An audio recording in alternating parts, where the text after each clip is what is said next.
Başarı herkes için değildir. Friedrich Nietzsche. Başarı, herkesin arzuladığı ama çok az kişinin gerçekten hak ettiği bir kavram.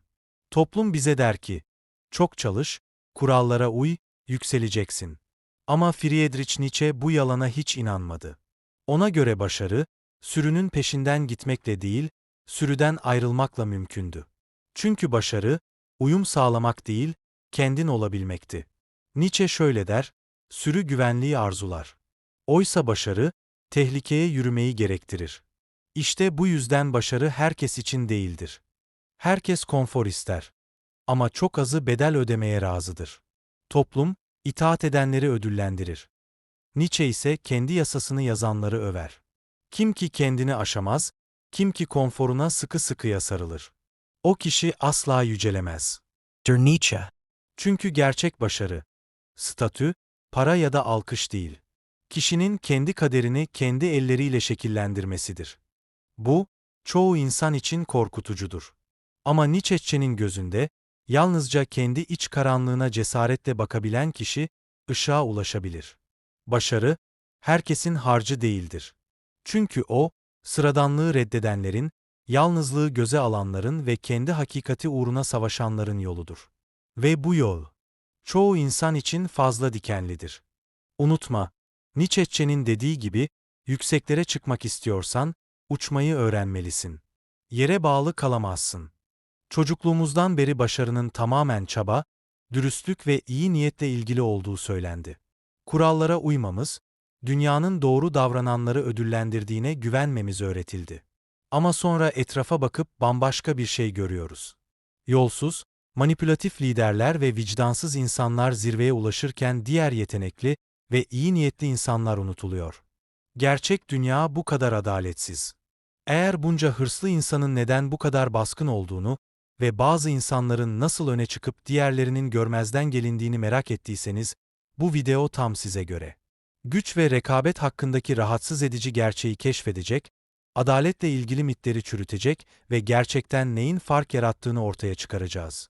Ama merak etmeyin, bu başarıya giden tek yolun soğukluk veya manipülasyon olduğu anlamına gelmez. Özünüzü kaybetmeden oyunu oynamanın bir yolu var. Nietzsche felsefesi, güç psikolojisi ve pratik stratejiler aracılığıyla saflığın yüksek bir bedeli olduğu bir dünyada nasıl yol alacağınızı keşfedeceksiniz. Sonunda acımasız olmaktan ziyade uyanmakla ilgili olduğunu anlayacaksınız. Çünkü oyunun kurallarını öğrenmezseniz başkasının satranç tahtasında sadece bir piyon olursunuz. Dünya adil olmak üzere tasarlanmadı. Medeniyetin başlangıcından beri rekabetle yönlendirildi. Kaynaklar sınırlı ve tereddüt edenler ya da çok bekleyenler geride kalıyor. Bu sadece yetenek veya çabayla ilgili değil. Hayatın önem ve kontrol için sürekli bir mücadele olduğunu anlamakla ilgili. Bu oyunda iyi olmak yeterli değil. Stratejik olmak gerekli. Dünyanın nasıl işlediğini anlayanlar başkaları fırsatlarını ellerinden almadan önce kararlı bir şekilde hareket etmeyi öğrenirler. Güç nadiren pasif bir şekilde verilir. En hak edene verilen bir ödül değil, kararlı bir şekilde alınması gereken bir şeydir. Tarih tanınmayı beklemek yerine izin istemeden kendi yollarını inşa eden insanlarla dolu.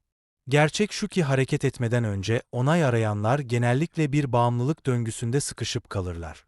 Bu sırada gücün doğasını anlayanlar arkalarına bakmadan ilerler. Oyunun kurallarını kendi lehlerine belirlerler. Friedrich Nietzsche gücü hayatın kaçınılmaz bir gücü olarak gördü. Kendiliğinden ne iyi ne de kötü. Ona göre hakimiyet, büyüme ve kendini dayatma dürtüsü insan doğasının bir parçasıdır.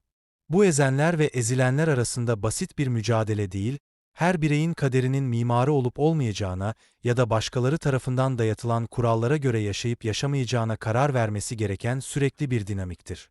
Birçoğu bu fikri reddeder. Çünkü adil ve eşitlikçi bir dünya anlatısıyla çatışır. Ancak bu gerçeğe gözlerimizi kapatmak insanları sadece dezavantajlı duruma düşürür. Sorun şu ki rekabeti kırlı veya ahlaksız bir şey olarak görmemiz öğretildi. Bize paylaşmamız, sıramızı beklememiz ve çabanın ödüllendirileceğine güvenmemiz söylendi. Ama pratikte dünya kuralların mutlak olmadığını, stratejik olarak kullanılabilecek araçlar olduğunu anlayanlara aittir. Bu vicdansızca hareket etmekle ilgili değil, saflığın bir erdem olmadığını kabul etmekle ilgili. Rekabetin asla durmadığı bir ortamda bize alçak gönüllülüğün bir erdem olduğu, itaat etmenin bizi iyi insanlar yaptığı ve güç arzusunun tehlikeli olduğu öğretilir. Ancak Friedrich Nietzsche bu düşünce tarzının evrensel olmadığını, kitleleri kontrol etmek için yaratılmış bir yapı olduğunu savundu. Ona göre iki tür ahlak vardır: efendi ahlakı ve köle ahlakı. Efendi ahlakı güç, özkik ve hırs üzerine kuruluyken köle ahlakı itaat, teslimiyet ve uyum üzerine kuruludur. Dünyayı görmenin bu iki yolu kimin hükmettiğini ve kimin hükmedildiğini belirler. Efendi zihniyetine sahip insanlar onay beklemezler. Kendi kurallarını yaratırlar. Başkaları tarafından onaylanmayı aramazlar. Kendi yargılarına güvenerek hareket ederler. Bunun yerine köle ahlakı özgürlükten önce güvenliği arayanlar tarafından benimsenir.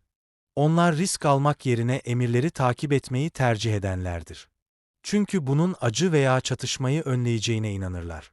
Ancak rekabetin asla durmadığı bir toplumda bu oyunun kurallarının eğilebileceğini ve hatta kırılabileceğini anlayanlar için onları kolay av yapar. Sorun şu ki bu ahlaki yapı doğal değil, dayatılmıştır. Tarih hırslı bir azınlığın kitleler üzerindeki kontrolü sürdürmek için açgözlülük ve fedakarlık gibi fikirleri kullandığı anlarla doludur. İnsanlar güç istemeninin yanlış olduğuna inanırlarsa onu asla elde etmeye çalışmayacaklardır. Kurallara uymayı doğru şey olarak düşünürlerse onları kimin yazdığını asla sorgulamayacaklardır.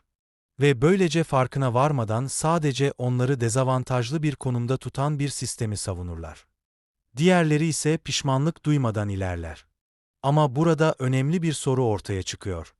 Bu köle ahlakını reddetmemiz ve etiksiz mi hareket etmemiz gerektiği anlamına geliyor. Nietzsche bunu böyle görmedi. Bu bir ezen veya bir kurban olmak arasında seçim yapmakla ilgili değil. Gerçek özgürlüğün ancak sorgulamadan dayatılan kuralları kabul etmeyi bıraktığımızda mümkün olduğunu kabul etmekle ilgili. Bu noktada kaderlerini kontrol edenler ile başkalarının iradesi altında yaşamaya razı olanlar arasındaki fark netleşir. Güç sadece sosyal konum veya servet meselesi değildir. Bir zihin durumudur. Zirveye çıkan insanlar bunu şans eseri değil, kendilerini diğerlerinden ayıran psikolojik özelliklere sahip oldukları için yaparlar. Araştırmalar en başarılı liderlerin yüksek risk toleransına, zor kararları tereddüt etmeden verme konusunda olağanüstü bir yeteneğe ve başkalarının eleştirilerine karşı şaşırtıcı bir dirence sahip olduğunu göstermiştir. Bu nitelikler onları yalnızca başarıya itmekle kalmaz. Aynı zamanda hata yapmaktan veya yargılanmaktan korkanları etkileyen felçten de korur. En tehlikeli tuzaklardan biri adil dünya yanılgısıdır. İyiliğin her zaman ödüllendirileceği ve kötülüğün cezalandırılacağı inancı. Bu fikir bizi rahatlatır. Kurallara uyarsak ve çok çalışırsak kaçınılmaz olarak başarıya ulaşacağımızı hissetmemizi sağlar. Ancak pratikte dünya böyle işlemez. Bu gerçeği anlayanlar adalet bekleyerek zaman kaybetmez. Harekete geçerler. Stratejiler tasarlar ve çabalarının gerçek sonuçlar verdiğinden emin olurlar. Bu bir dürüstlük meselesi değil, pragmatizm meselesidir. Hayat oyunu nasıl oynayacağını bilenleri ödüllendirir. Bu etiğin önemsiz olduğu anlamına gelmez. Ancak tek başına ahlakın yeterli olmadığı anlamına gelir. Birçok yetenekli insan sadece çalışmalarına güvendikleri ve bunun için tanınmayı bekledikleri için asla ileri gidemezler. Bu sırada stratejiyi hırsla birleştirenler nüfuzlu pozisyonlar inşa etmeyi başarırlar. Anahtar, ahlak ve güç arasında bir denge bulmak, saflığın rekabetin asla durmadığı bir dünyada bir engel olduğunu anlamaktır. İyi bir insan olmak zayıf olmakla eş anlamlı değildir. Gerçek güç özünüzü kaybetmeden akıllıca hareket etmeyi öğrendiğinizde ortaya çıkar. İşte ikilem burada ortaya çıkıyor. Hırs başarı için vazgeçilmezse manipülasyona veya aşırı soğukluğa nasıl düşmeyiz? Amacı olmayan güç yıkıcı hale gelir ve sağlam bir temeli olmadan hızla yükselen birçok kişi daha da hızlı düşer. Asıl anahtar sadece zirveye ulaşmak değil, orayı gerçekten anlamlı bir şekilde korumaktır. Nietzsche gücü sadece güçlünün zayıf üzerindeki egemenliği olarak görmedi. Ona göre gerçek güç dayatılan değerleri aşma ve kendi değerlerini yaratma yeteneğinde yatıyordu. İşte burada onun üstün insan übermensch kavramı devreye giriyor.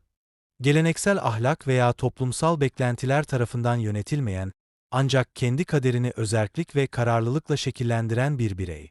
O bir zorba veya vicdansız bir fırsatçı değil, kendi kurallarına göre kendi vizyonu ve amacı doğrultusunda yaşayan biridir. Çoğu insan başkaları tarafından çoğu zaman kontrolü sürdürmek amacıyla tasarlanmış normlara, inançlara ve yapılara inanarak asla sorgulamadığı bir değer sistemini takip eder. Hubermanş ise kendisine öğretilenleri körü körüne takip etmez. Uyum zincirlerinden kurtulur ve dış onay aramadan kendi hedeflerini tanımlar. Birçoğu suçluluk veya yargılanma korkusuyla sıkışıp kalırken o tereddüt etmeden ilerler. Çünkü gerçek gücün zihinsel özkükten geldiğini bilir. Ancak bu Übermensch'in sadece sonuçları olmayan istediğini yapan biri olduğu anlamına gelmez. Nietzsche gerçek büyüklüğün kimlikte değil yaratımda olduğunu uyardı. Sadece manipülasyona veya kötüye kullanıma dayalı boş güç istikrarsızdır ve çökmeye eğilimlidir. Tarih hızla başarıya yükselen ama sağlam bir şey inşa etmedikleri için aynı hızla düşen figürlerle doludur. Öte yandan kalıcı bir miras bırakanlar, sadece oyunu kazanmakla yetinmezler. Kendi kurallarını yaratırlar ve güç dinamiklerini yeniden yazarlar. Temel soru şu: bunu hayatımıza nasıl uygulayabiliriz? Cevap: düşünce bağımsızlığı ve stratejik eylemde yatıyor. Bu tüm ahlakı reddetmekle ilgili değil, bizi gerçekten güçlendiren şey ile bizi bir boyun eğme döngüsünde tutan şey arasında ayrım yapmakla ilgili. Bu zihinsel değişimi başaranlar için rekabet bir tehdit olmaktan çıkar ve gelişmek için bir fırsat haline gelir. Güç iyi ya da kötü olmak meselesi değil. Oyunun kurallarını anlamak meselesidir. Birçok insan çok çalışmanın ve dürüst olmanın yeterli olduğuna inandıkları için başarısız olurken daha az yetenekli ama daha kurnaz olan diğerleri pişmanlık duymadan ilerler. Ama işte anahtar. Etikten vazgeçmek etkili olmak için gerekli değildir. Ancak akıllıca hareket etmeyi öğrenmek gerekir. Büyük liderler en acımasız olanlar değil, hırsı stratejiyle birleştiren, saflığın çok az kişinin karşılayabileceği bir lüks olduğunu anlayanlardır. Duygusal zeka bu oyundaki en güçlü araçlardan biridir. İnsanları okumayı, hareketleri önceden tahmin etmeyi ve çatışmaları yönetmeyi bilmek, kontrolü kaybetmeden stratejik ittifaklar kurmanızı sağlar. İnsanlar en güçlüyü korkudan değil, en algılayanı saygıdan takip ederler. Bu manipülasyonla ilgili değil, meşru bir şekilde etkilemek, cesaret ve vizyon göstermekle ilgili. Bir zorba ile gerçek bir lider arasındaki fark empoze etmek yerine ilham verme yeteneğinde yatar. Sürdürülebilir gücün korkuya değil sadakate dayandığını anlamaktır. Ama burada tehlike ortaya çıkıyor. Birçoğu güç arayışında kendi özlerinden koparlar. Soğuk hesaplayıcılara dönüşerek onları benzersiz kılan şeyi kaybederler. Asıl zorluk sadece başarıya ulaşmak değil, gerçekten önemli olan şeye sadık kalmaktır. Stratejik olmak ile kör hırsla kaybolmak arasında ince bir çizgi var. Dengede kalmayı başaranlar büyüklüğün sadece zaferlerle değil anlamlı bir şey inşa etme kapasitesiyle ölçüldüğünü anlarlar. Dolayısıyla soru gücün yozlaştırıp yozlaştırmadığı değil, onun nasıl tüketilmeden kullanabileceğimizdir. Cevap güç ve dürüstlük, hırs ve amacın birleşiminde yatıyor. Bu başkalarının oyunlarını oynamakla ilgili değil, kendi oyunlarımızı yazmak için onların kurallarını öğrenmekle ilgili. Ve bunu anlayanlar sadece kazanmakla kalmaz, başarının ne anlama geldiğini yeniden tanımlar.